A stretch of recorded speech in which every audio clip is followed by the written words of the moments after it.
Ургентниот центар на клиничката болница Штип со фузирање на итната медицинска помош ќе профункционира во 2026 година, најави денеска директорот доктор Владко Захариев.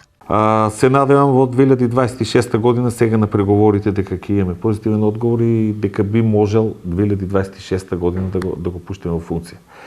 Тоа што значи? Тоа е добро за граѓаните, бидејќи веќе и самата брза помош кубури со вработени. И мислам дека таа фузија е најдобра, значи брзата помош да се фузира со клиничка болница Штип, со тоа би имала значи поголема база на лекари, општи лекари и лекари специјализанти кои би можеле да вршат таа функција на брза помош и исто така во заедно и на триажа што ќе биде во ургентен центар. Наредната година според Захариев ќе биде добра и на полето на доекипирање со стручниот кадар. Следно што е сега треба да извршиме и преговори со Фондот за здравство, се надеваме на малку да имаме така да кажам поагресивно вработување следните години, за да може тој недостиг и одење на вработени во пензија да може да се компензира. Годинава Штипската клиничка болница е добитник на најголемото признание на Светата мајка Тереза, послание за хуманост.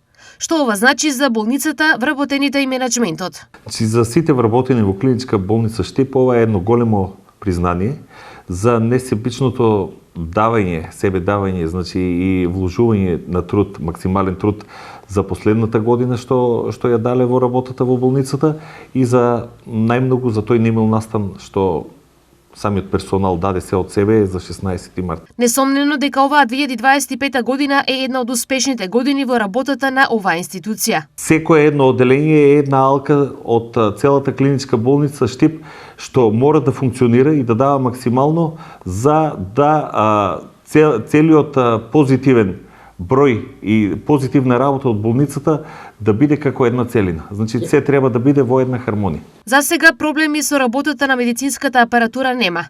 Секој проблем навремено се сервисира, вели Захариев. И тоа во што е можно краток временски период со единствена цел – пациентите навреме и квалитетно да ги добијат потребните медицински услуги.